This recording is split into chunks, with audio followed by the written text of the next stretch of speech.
বন্ধুরা, আজকে আমরা যাচ্ছি খেলার মাঠে। খেলার মাঠে যাওয়ার মেন উদ্দেশ্যটা হচ্ছে আজকেই পোলাপানের ওই মাঠে শেষ খেলা। শেষ খেলাটা কি জন্য অবশ্যই ভিডিওটা কন্টিনিউ দেখলে আপনারা টের পাবেন।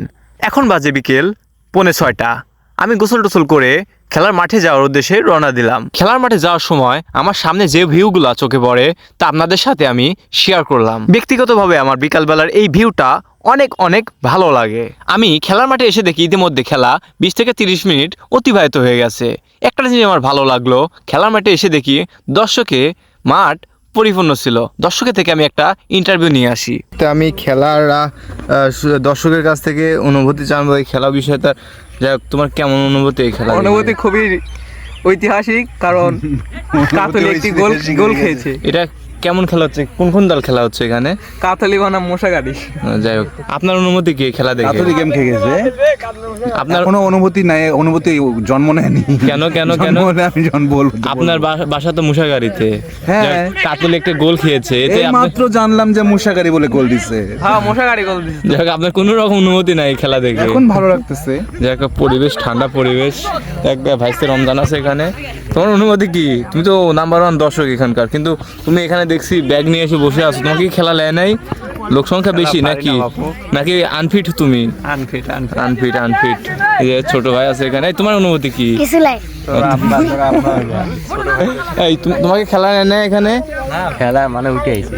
ও, তুমি বদলি প্লেয়ার? হ্যাঁ। এই তোরা খেলিস না?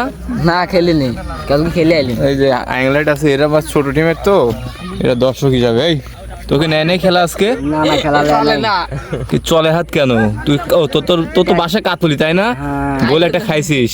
এই তোমার বাসা তো মুশাগারি, তোমার অনুভূতি কি একটা গোল দিয়ে? এই তো অবশ্যই অনেক ভালো অনুভূতি, আমাদের অনেক খুশি হয়েছে, আমরা গোল দিয়েছি এবং কাতলিকে আরো পরবর্তীতে আরো 2-3 গোল দেবো।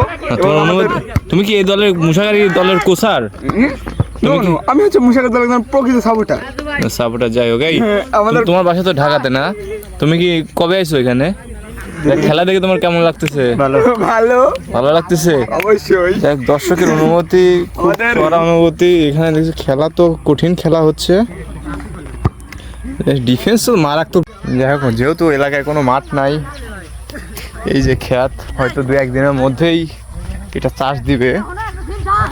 2-1 দিনের মধ্যে চাষ দিয়ে দিতে পারে, হয়তো আজকাল ধান লাগাবে এখানে। তখন আবার খেলা অফ হয়ে যাবে, হয়তো কোনো জায়গায় খুঁজে টুজে যদি পায় 2-1টা মাঠ বলতে ক্ষেত যদি ফাঁকা পায়, ওইখানে আবার খেলবে শুরু করবে, নতুন করে বার লাগাবে, পরিষ্কার করবে।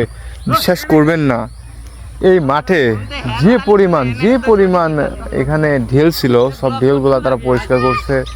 অনেক আবর্জনা ছিল, সব পরিষ্কার করে খেলতেছে। হয়তো হাইস্ট 15 দিন খেলছে এখানে তারা, 15 দিন খেলছে। এখন হয়তো চাষ দেবে 2-1 দিনে। আশেপাশে সব ক্ষেতগুলো চাষ দিয়ে দিছে, যতগুলো ক্ষেত আছে সবগুলো চাষ দিছে। জাস্ট এটা বাকি আছে, পাশেরটা বাকি আছে, হয়তো আজকালের ভিতরে চাষ দিবে। এদের খেলার জায়গা নাই। হয়তো প্রত্যেকটা এলাকায় যদি একটা করে মাঠ হইতো, 2 এলাকা 3 এলাকা মিলে, হয়তো খেলাধুলা করতে পারতো সবাই। যাই হোক, সবাই দোয়া করবেন তাদের যেন মাঠ খুব তাড়াতাড়ি আবার একটা হয়। হঠাৎ খেলার মাঝে দেখেন, বলতে না বলতেই আমি এখানে 10 মিনিট বইছি, বলতে না বলতে বই চার্জ দেওয়ার জন্য ট্রাক্টর চলে আসছে। যাই হোক, সবাই দোয়া করবেন আরও যেন ভবিষ্যতে আবার নতুন একটা বই পায় তারা। করবেন, ভিডিওটা শেয়ার করবেন। হয়তো আপনাদের গ্রামেও একই অবস্থা, মাঠ নাই খেলার, এমন আমাদের পোলাপানের মতো খেতে খেলে, ফসল উঠে গেলে ওইখানে খেলে। যাই হোক, সবাই সাপোর্ট করবেন। ধন্যবাদ।